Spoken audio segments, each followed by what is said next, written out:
Greetings, Sigma. Welcome to Sigma Spirit. This is Alex, aka Alejandro, aka Maxwell Bridgewater, aka Sigma Spirit. Welcome to the Sigma Spirit channel.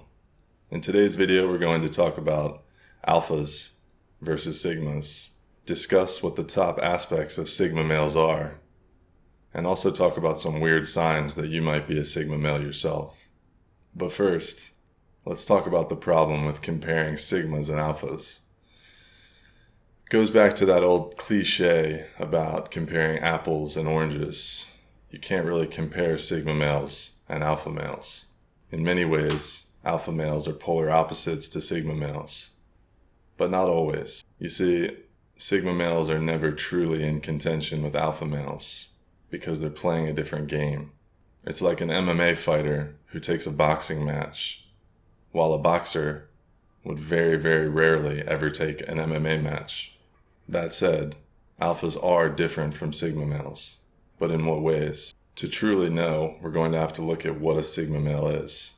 And now, this is my experience, and this is what I've learned about being a sigma male myself. So, there might be other qualities that embody a sigma male that I don't touch on here. So the first tenet of a sigma male is independence. Sigma males are very independent, and they do things on their own and make their own decisions. Number 2, sigma males are very mysteriously charismatic. Number 3, sigma males are introverted. Number 4, sigma males tend to be on the intuitive and the sensitive side. Number 5, sigma males are rebellious. Number 6, sigma males are observant, analytical, and sometimes judgmental. The sigma male is often very intelligent, with a deep sort of intelligence. Number 8, sigma males are quiet. They tend to let their actions speak louder than their words. Number 9, sigma males are self-reliant. They don't need anyone else. Number 10, sigma males are just plain different. So, how are the tenets of a sigma male different than an alpha male? Number 1, alpha males tend to be less independent. They're more dependent on people for things because there's a system around them, and they need that system in order to excel. Number 2, alpha males are charismatic, but they're charismatic in more obvious ways. Maybe they have a funnier sense of humor and very obvious ways of making people magnetize toward them. Number 3, alpha males are often more extroverted than sigma males. Number 4, the depiction of a sensitive alpha male is extremely rare, and I find that sigma males tend to be on the more sensitive and intuitive side, while alpha males tend to be more hard-driving and do whatever it takes to win.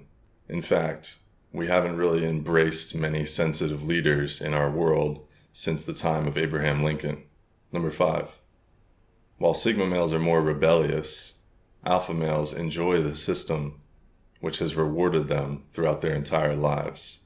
Why would anyone try to change the system if the system is rewarding them? Whereas sigma males feel like they're not being rewarded by a system, so they want to change the system. Number 6, while sigma males might analyze things more, I find that alpha males do less thinking and more action. Number 7, I think that alpha males can be very intelligent, but I find that the sigma male intelligence is very deep. It's a spiritual intelligence. It's an emotional intelligence. Number 8, alpha males have the tendency to be more loud than their sigma male counterparts. Number 9, because alpha males rely on a social structure, they rely on many people. They need things. The sigma male living outside of the social structure doesn't really need things like people, favors, comforts, things like that. And the last one, I think sigma males are just different. They're a lot more different and have different desires, have different behaviors, different interests than alpha males.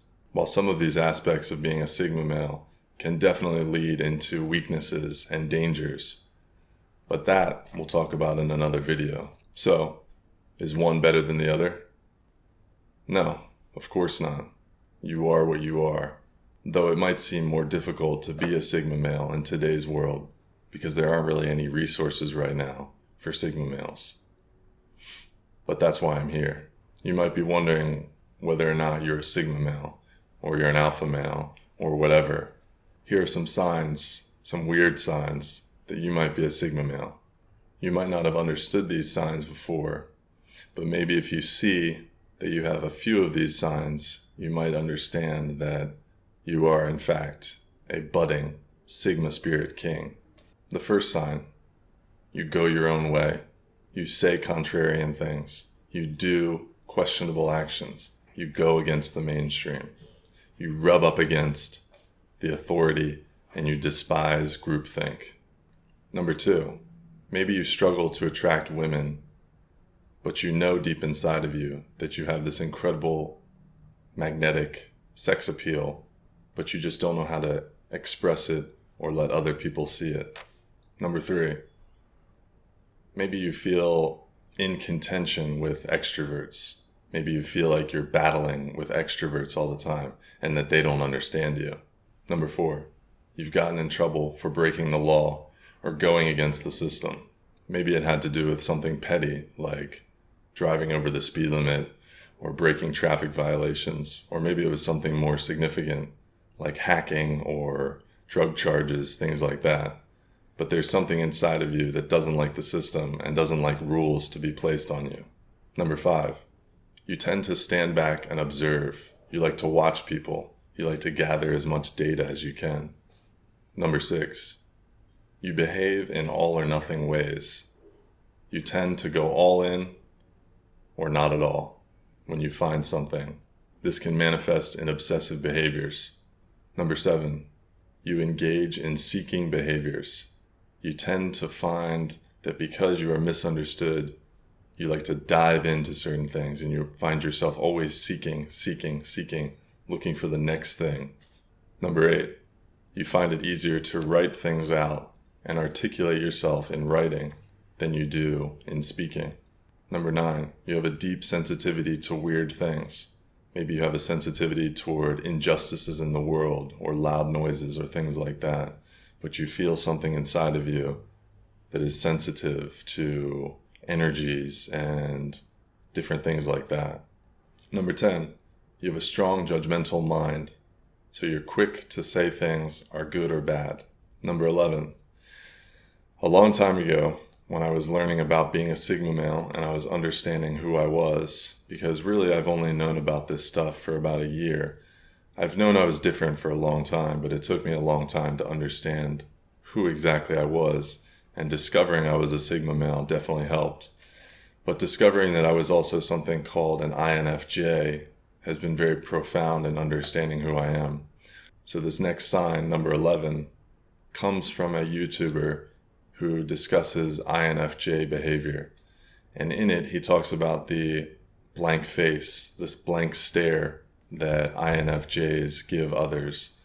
And I think this is partly something that Sigma males do too, because they're observing, they're standing back and they're observing. They're looking for other people's emotions on their faces and watching their actions and their motivations. Because they're projected onto other people and they're trying to understand other people through their vision, through their sight, it tends to make a face very blank. Number 12, sometimes you get cold and you say nothing and you clam up and you don't want to be around someone anymore and they just absolutely disgust you. Even though you know you like them, you'll spend a whole day with someone and then suddenly you don't want to be around them anymore. Number 13, you have this incredible ability to move conversations into the deep end, into very profound territory. Number 14, sometimes you want to do things just out of principle. You have a set of values, a set of beliefs, a set of principles, and sometimes you just want to stick to those principles, even if it doesn't make logical sense in order to do some behavior. Number 15, this goes back to the sensitivity part, but you feel overwhelmed by certain people. Certain people just drain you, and their energy is very toxic for you. Last one, number 16, probably the reason why you're here. You're drawn to solitary pursuits. You're drawn towards creative things. So it might be meditation, yoga, solo sports like mountain climbing, fighting, swimming, running, and even channels like this one where you want to understand who you are. Even self-development is a very solitary pursuit. It's not really a team sport. It's about one man going deep inside of himself and understanding who he is. So that right there, I think, is a sign that you might be a Sigma male. Have you ever done some of these? If you have, let me know in the comments. I'd love to know what you think is your sign. What's been your wake-up call? That bright sign in the sky that tells you, yes, I am a Sigma male. I have a Sigma spirit. I want to know. So write it down in the comments. This concludes your dose of Sigma spirit, and I hope it helps you understand Alpha versus Sigma and why they're different and why you are different and why you might be a Sigma male. If you want to see more content like this, make sure you subscribe. We're building a Sigma male army. We're building a team of men with Sigma spirit, and I hope that you can join us. So go ahead and subscribe, like, share this with someone who you might think is also a Sigma male. Because Sigma males die when they're alone. Even though we're isolated, we're independent. The new paradigm is that we're going to come together and we're going to find strength in coming together. So thank you for watching. I'm out.